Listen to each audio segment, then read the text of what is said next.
নমস্কার বন্ধুরা, আজকে আমরা একটা নতুন অধ্যায় নিয়ে এই ভিডিও শুরু করছি। অধ্যায়ের নাম শতকরা বা পার্সেন্টেজ। আমরা সরাসরি কিছু প্রশ্নের সমাধান করব এবং সেই সঙ্গে আহ, যেখানে যে সূত্রটা প্রয়োজন হবে সেই মতো আমরা সূত্রগুলিও এখানে বিশ্লেষণ করব বা আলোচনা করব। এখানে প্রথম যে অঙ্কটি রয়েছে, এর বেতন বি এর বেতনের থেকে 20% কম, অর্থাৎ বি যা বেতন পায় এ তার থেকে 20% কম পায়। তবে বি এর বেতন এর বেতনের চেয়ে কত বেশি। এখানে বলেছে এর বেতনটা কম, তাহলে বি এর বেতন কত বেশি, তাহলে স্বাভাবিকভাবে মনেই হতে পারে যে 20% বেশি। কিন্তু আসলে তা নয়। আমরা ঠিক অঙ্কটা এইভাবে সমাধান করব। মনে করি যদি আমরা ধরে নিই বি এর বেতন এক্স, তাহলে এর বেতন কত হবে, এক্স এর থেকে 20% কম। তাহলে এক্স এর 20% কম মানে 100%, মানে আমরা জানি 100, তাহলে 100 মাইনাস 20, 80%। তাহলে এক্স এর 80% বেতন পায় এ, অর্থাৎ এটা হবে 8x/10। এটা হচ্ছে এ এর বেতন, এটা বি এর বেতন। তাহলে এর বেতনটা কম, বি এর বেতনটা বেশি। তাহলে এখানে আমরা বের করতে পারি যে এর বেতনটা কত বেশি। তাহলে এর বেতন কত বেশি, না এর বেতন থেকে বি এর বেতনটা আমরা বিয়োগ করব। বিয়োগফল হবে 2x - 2x/10। তাহলে এটা হচ্ছে কম বা বেশি। এই বেতনটা বি এর থেকে বেশি পাচ্ছে, অর্থাৎ এটাকে আমাকে শতকরা প্রকাশ করতে হবে যে শতকরা হিসাবে বি এর থেকে কত বেশি পাচ্ছে। তাহলে বি যদি 8x/10 টাকা পায় বেতন, তাহলে সেই সময় এর বেতন, সরি এ যদি পায় আর কি, এটা এ যদি এক্স টাকা পায়, বি এর বেতন বেশি হয়। কত বেশি হয়, না 2x/10 টাকা, এত টাকা বেশি হয়। এখন 1 টাকার ক্ষেত্রে যদি আমরা ধরি, তাহলে 2x/10 বাই 8x/10, অর্থাৎ ভাজিতক না লিখে আমরা গুণ চিহ্ন দিয়ে এটাকে উল্টে দিতে পারি। যদি 100-র ক্ষেত্রে হয় তাহলে হবে 2x/10 into 10/8x into 100। X x 10 10, 2 4 8, 4 25 100। তাহলে উত্তর হবে 25%, অর্থাৎ বি এর বেতনের থেকে 25% বেশি বেতন পায়, বা শতকরা 25 টাকা বেশি বেতন পায়।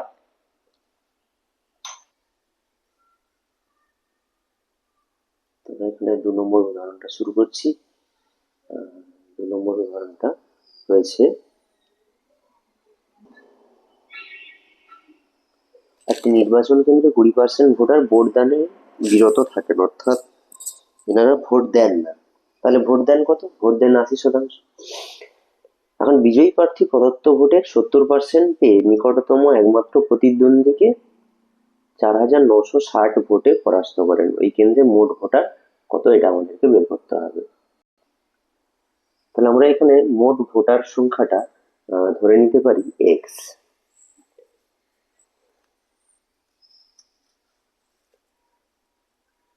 ওই কেন্দ্রে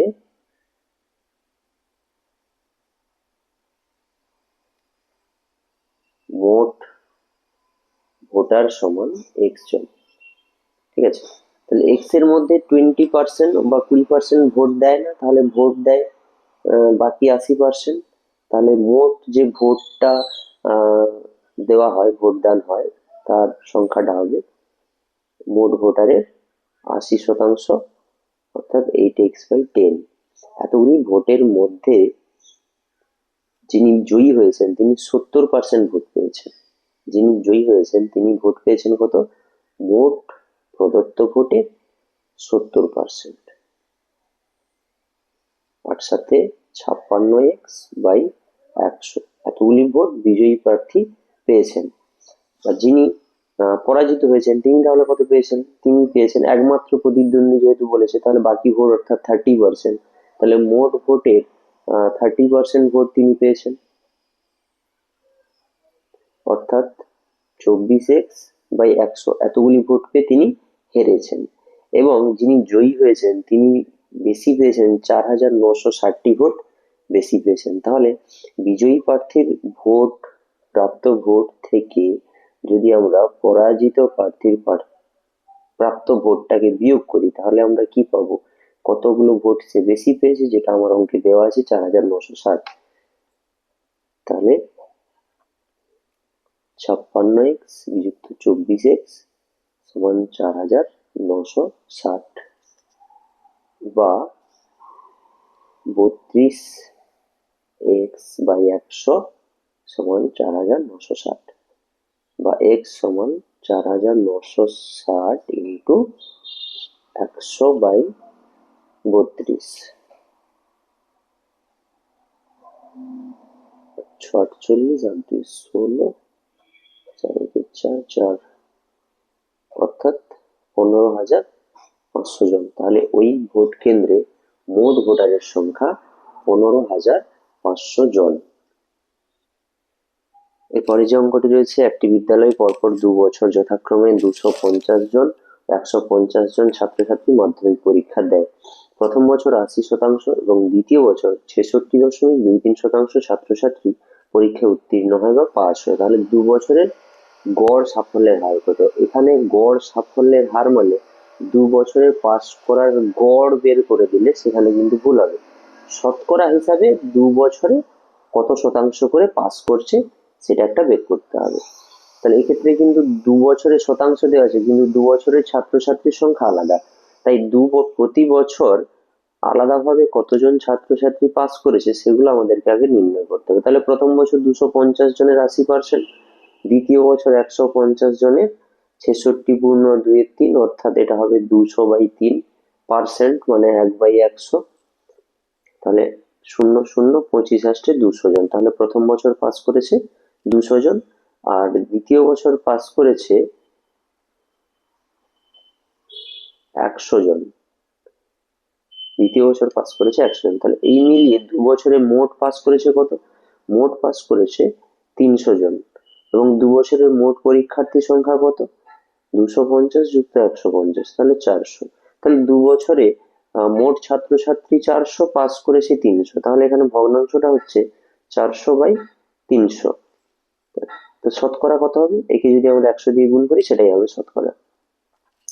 4×25 100, 25×3 75। এখানে আমরা কি করলাম? যে কোনো ভগ্নাংশকে যদি আমরা 100 দিয়ে গুণ করি সেটাই হবে তার শতকরা। যে কোনো ভগ্নাংশকে যদি আমরা 100 দিয়ে গুণ করি সেটাই হবে তার শতকরা। অর্থাৎ যদি এখানে বলা থাকে 3.5 এর শতকরা হিসাব কত, এরকম একটি প্রশ্ন আসতে পারে, এরকম প্রশ্ন এসে থাকে 3.5 এর শতকরা বের করো, তাহলে 3.5 মানে 35/10। তাহলে এক্ষেত্রে নিচে আমার 100 করা দরকার। তাহলে নিচে 100 করতে হলে 35/10 গুণিতক 10, তাহলে উপরেও 10, অর্থাৎ 350/100 সমান 350%। এক্ষেত্রে কিন্তু ভগ্নাংশ দেওয়া আছে, সেক্ষেত্রে আমরা 100 দিয়ে গুণ করলে সেটাই হবে। মানে যদি আমরা ঐকিক নিয়মে ধরি, ঐকিক নিয়মে কিভাবে হবে?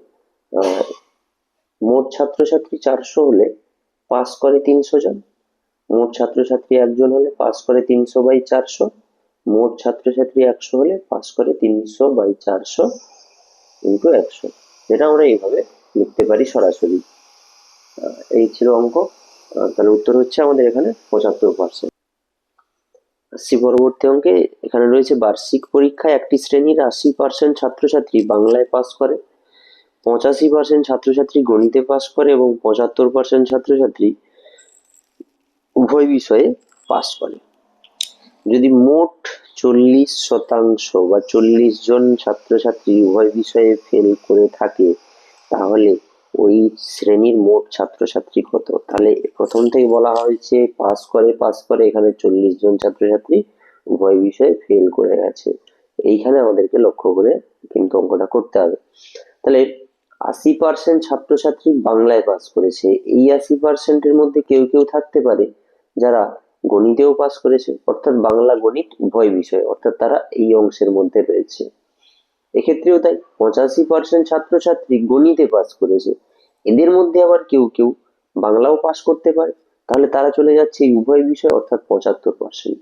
তাহলে এইখান থেকে কিছু অংশ এইখানে রয়েছে, অর্থাৎ শুধু বাংলায় পাস করেছে এরকম সংখ্যা যদি পেতে হয়, তাহলে বাংলার সংখ্যাটা থেকে এই উভয় বিষয়ের সংখ্যাটাকে বাদ দিতে হবে।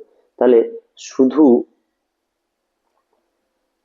বাংলায় পাস এরকম সংখ্যাটা কি হবে না, 80% থেকে বাদ দেবো 75%, অর্থাৎ 5%। শুধু গণিতে পাস 85% বিযুক্ত 75%, অর্থাৎ 10%। তাহলে শুধু বাংলায় পাস করেছে এরকম সংখ্যায়, শুধু গণিতে পাস করেছে 10% এবং উভয় বিষয়ে পাস করেছে 75%। তাহলে এই যে টোটাল পার্সেন্টেজটা আমরা পেলাম, এরা কোনো না কোনো বিষয়ে পাস করেছে। কেউ একটাতে পাস করতে পারে, এদের মধ্যে যে কোনো একটাতে, কেউ উভয় বিষয়ে পাস করতে পারে, কিন্তু বাকি কিছু রয়েছে যারা কোনোটাতেই পাস করেনি, উভয় বিষয়ে ফেল করেছে, সেই সংখ্যাটা এখানে বলা হয়েছে 40। তাহলে কোনো না কোনো বিষয় বা উভয় বিষয়ে পাস করেছে এরকম ছাত্রছাত্রীর সংখ্যাটা হবে 90%। এই 5% বাংলাতে পাস করেছে, তাহলে তারা একটা পাস করেছে। এই 10% গণিতে পাস করেছে, তাহলে এরা পাস করেছে। এবং বাকি এই 75% তারা উভয় বিষয়ে পাস করেছে, তাহলে এই সংখ্যাটা দাঁড়াচ্ছে 90%। তাহলে বাকি থাকছে 10% যারা কোনো বিষয়েই পাস করেনি, কোনো একটা বিষয়েও পাস করেনি বা উভয় বিষয়েও পাস করেনি। তাহলে এইরকম সংখ্যাটা কত প্রশ্ন বলা রয়েছে, এরকম সংখ্যাটা 40। তাহলে আমরা বলতে পারি এই 10% অর্থাৎ 40। তাহলে 100% কত হবে, 40/10 × 100, তাহলে 400 জন। তাহলে ওই শ্রেণীর মোট ছাত্রছাত্রী সংখ্যা 400 জন। এই ধরনের অঙ্কগুলি আরো অন্যরকম ভাবেও আসতে পারে। আরো একটি উদাহরণ দিয়ে আমরা বোঝার চেষ্টা করছি। একটি শ্রেণীতে শতকরা 42 জন ইংরেজি, শতকরা 36 জন অঙ্ক এবং শতকরা 15 জন উভয় বিষয় পড়ে। এখানে বিষয় পড়ার কথা বলা হচ্ছে, তাহলে শতকরা কতজন ইংরেজি বা অঙ্ক কোনো বিষয়টাই পড়ে না। তাহলে ঠিক আগের অঙ্কের মতো এই যে 42 জন বা শতকরা 42 জন মানে 42%, তাহলে এই 42% ইংরেজি পড়ে। আবার এদের মধ্যে কেউ কেউ রয়েছে যারা ইংরেজির পাশাপাশি অঙ্কটাও পড়ে, তাহলে উভয় বিষয় হয়ে যাচ্ছে, সেই শ্রেণীতে ঢুকে যাচ্ছে এই 15%-এর মধ্যে বা 15%-এর মধ্যে। 36 জন অঙ্ক পড়ে, শতকরা 36%। তাহলে এই 36 জন যে অঙ্ক করে এদের মধ্যে কেউ কেউ ইংরেজিও পড়ে, তাহলে তারাও চলে যাচ্ছে উভয় বিষয়। তাহলে একই রকম ভাবে শুধু ইংরেজি পড়ে কতজন, শুধু ইংরেজি পড়ে কতজন, তাহলে শুধু ইংরেজি, ইংরেজির এই বিষয়টা থেকে 15% আমরা বাদ দিয়ে দেবো, তাহলে হবে 27%। শুধু অঙ্ক বা গণিত 36% মাইনাস 15, তাহলে 21%। তাহলে উভয় বিষয়ে হচ্ছে কত, 15%। একই রকম ভাবে এই 27, এই 21, এই 15, এরা কোনো না কোনো বিষয় পড়ে বা উভয় বিষয় পড়ে। বাকি যেগুলো থাকছে তারা কিন্তু কোনো বিষয়ই পড়ে না, তাহলে অঙ্ক বা ইংরেজি কোনোটাই পড়ে না। তাহলে এই সংখ্যাটা কত দাঁড়াচ্ছে, 63%। এই 63% ছাত্রছাত্রী কোনো না কোনো বিষয় পড়ে বা উভয় বিষয় পড়ে, কারণ এই 27%-এর মধ্যে রয়েছে 21% রয়েছে, 15% রয়েছে। তাহলে এরা কোনো না কোনো বিষয় পড়ে বা উভয় বিষয় পড়ে। তাহলে বাকি থাকছে কত, বাকি থাকছে 100 মাইনাস 63, অর্থাৎ 37%। তাহলে এই 37% ছাত্রছাত্রী এরা ইংরেজি বা অঙ্ক কোনো বিষয়টাই পড়ে না। তাই এখানে আমার এই প্রশ্নের উত্তর কি হবে, 37%। এরকম অঙ্কগুলিতে আমরা শুধু বোঝার চেষ্টা করব যে শুধু একটা বিষয় বা শুধু একটা ক্ষেত্রে কত হচ্ছে এবং মোট কত হচ্ছে, তাহলে কিন্তু আমরা অঙ্কটা করতে পারবো। আসছি পরের অঙ্কে। এই অঙ্কটা একটু অন্যরকম।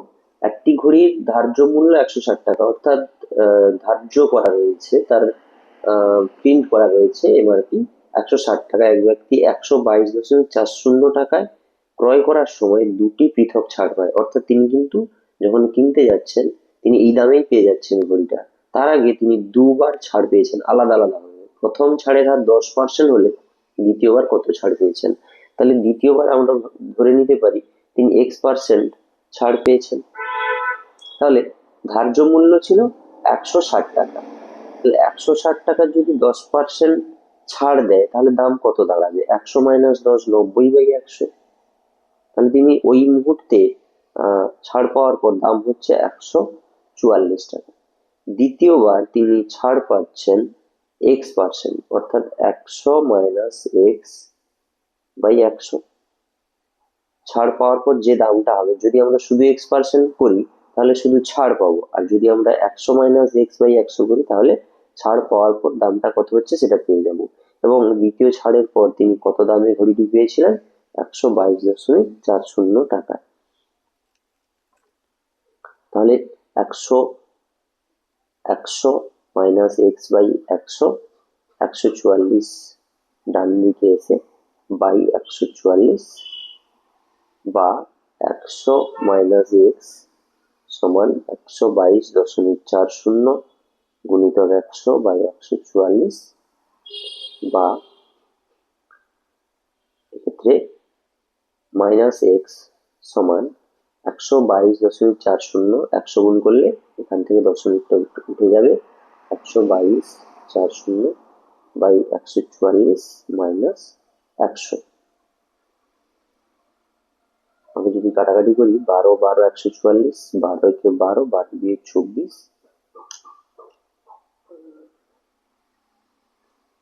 বা -X সমান, এটাকে যদি আমরা ভাগ করি, 12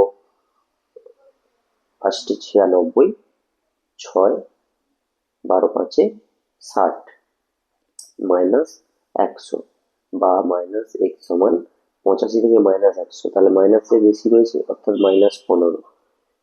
তাহলে X সমান 15, উভয় দিকে মাইনাস কেটে যাচ্ছে। তাহলে তিনি দ্বিতীয়বার যে ছাড়টি পেয়েছিলেন তার পরিমাণ হচ্ছে 15%।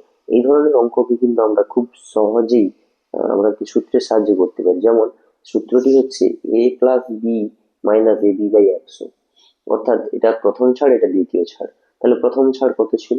প্রথম ছাড় ছিল 10%, প্লাস দ্বিতীয় ছাড় ছিল X, মাইনাস প্রথম ছাড় দ্বিতীয় ছাড় বাই 100।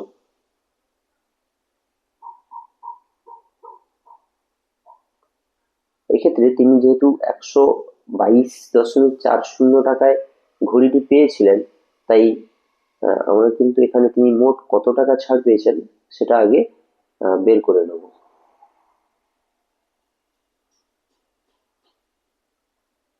7, তিনি 37.60 টাকা ছাড় পেয়েছিলেন মোটের উপর। তাহলে এই ছাড়টা হবে, বা তুল্য ছাড় কত হচ্ছে না, 10 + X minus 10x/100, বা 10 + X minus x/10, লসাগু 10, 100 plus 10x minus x সমান 100 plus 9x/10। তাহলে এই পার্সেন্টেজে তিনি ছাড় পাচ্ছেন। তাহলে ঘড়িটির ধার্য মূল্য 160 টাকা, তিনি মোটের উপর এই ছাড় পাচ্ছেন। তাহলে কত ছাড় পাচ্ছেন? 1600 + 16 = 144x। তাহলে শর্তানুসারে এই টাকাটা সমান 37.60 টাকা। কারণ তিনি 160-এর যে দামটি ছিল দুবার ছাড় পাওয়ার পরে 122.40 টাকায় পেয়েছিলেন, অর্থাৎ তিনি 37.60 টাকা ছাড় পেয়েছিলেন। সেই 37 ছাড় কখন পেলেন? দুবার ডিসকাউন্ট দেওয়ার পর। প্রথমবারে 10%, দ্বিতীয়বারে X% আমরা ধরে নিয়েছি। তাহলে সেই ছাড় দেওয়ার পর এখান থেকে আমরা পেলাম তিনি এই টাকাটা ছাড় পেয়েছেন। আগে আমরা হিসাব করেছি 37.60 টাকা তিনি ছাড় পেয়েছেন, তাই বলতে পারি এটা সমান এটা। তাহলে 144x সমান 37.60 বিয়োগ 1600, বা x সমান 37.60 যুক্ত 1600/144। 44। দশমিক যদি আমরা তুলে দিই নিচে 100, তাহলে ক্ষেত্রে বিয়োগফল হবে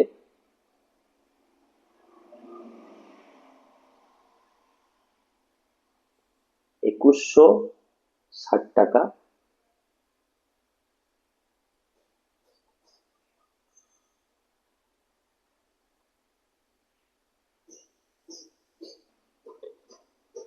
তবে এখানে একটু ভুল হয়েছে, যেহেতু আমরা এই পার্সেন্টেজটা বের করেছি, এই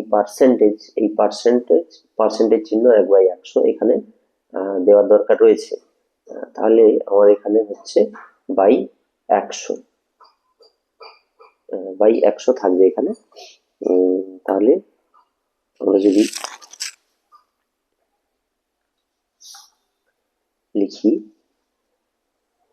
1600 প্লাস 144x বাই 100 সমান 37.60, বা 1600 প্লাস 144x সমান 37.60 গুণিতক 100, বা 144x সমান, এখানে 100 দিয়ে গুণ করলে দশমিক উঠে যাচ্ছে, 37.60 বিয়োগ 1600, বা x সমান, এখানে বিয়োগটা আমরা আগে দেখেছি, 2160 টাকা বাই 144। 12 144, 12 কে 12, 12 8 96, 12 0 0, 12 15 180, অর্থাৎ 15%। আমরা যেভাবেই করি না কেন উত্তর আসবে 15%। এরপরে যে অঙ্কটি রয়েছে, এক ব্যক্তি তার মোট আয়ের 10% ঘর ভাড়া এবং অবশিষ্ট অর্থের 30% আহার আদি বা খাওয়া দাওয়ার জন্য খরচ করার পরে অবশিষ্ট থাকে 1260 টাকা, অর্থাৎ ওই টাকাটা তার সঞ্চয় হয়। তাহলে ওই ব্যক্তির মোট আয় কত? খুব সহজভাবে এই মোট আয় আমরা x টাকা ধরে নিতে পারি। তার 10% ঘর ভাড়া, তাহলে ঘর ভাড়া দেওয়ার পর অবশিষ্ট কত থাকবে? 10% দেওয়ার পর অবশিষ্ট থাকবে 90%। তাহলে ওই টাকাটাই তিনি অবশিষ্ট থাকবে, অর্থাৎ টাকা থাকবে 9x/10। তার 30% তিনি খরচ করার পর অবশিষ্ট, তাহলে 30% যদি তিনি খরচ করে দেন, তাহলে অবশিষ্ট থাকবে এর 70%। তাহলে তার কাছে টাকা থাকবে 63x/100। এইটা সমান শর্তানুসারে বা প্রশ্নে বলেছে এই টাকাটার মান 1260 টাকা, বা x সমান 1260 গুণিতক 100/63। অর্থাৎ এই ব্যক্তির মাসিক আয় 2000 টাকা। এই ব্যক্তির মাসিক আয় 2000 টাকা। তো এই আয় ব্যয়, দ্রব্যমূল্য, সাংখ্যমান, হ্রাস বৃদ্ধি সংক্রান্ত সূত্র, কোনো সংখ্যা একবার হ্রাস পেল, তারপর বৃদ্ধি পেল, বা প্রথমে হ্রাস পেয়ে তারপরে বৃদ্ধি পেল, তাহলে মোটের উপর হ্রাস কত? কোনো সংখ্যা b এর দাগেরটা যদি আমরা দেখি, প্রথমে a% বৃদ্ধি পরে b% হ্রাস, তার ফলে টোটাল হ্রাস বা বৃদ্ধি কত? এখানে বলাই রয়েছে এই সূত্রের ফলে যে আমরা মানটি পাবো, যদি প্লাস হয় তাহলে বৃদ্ধি হলো বা লাভ হলো, যদি মাইনাস হয় তাহলে হ্রাস পেলো বা ক্ষতি হলো। আবার সির দাগে প্রথমে a% বৃদ্ধি ও পরে b% বৃদ্ধি, অর্থাৎ পরপর দুবার দুটি মানে বৃদ্ধি পেল, তাহলে আলটিমেট সেই মানটা বৃদ্ধি পাবে।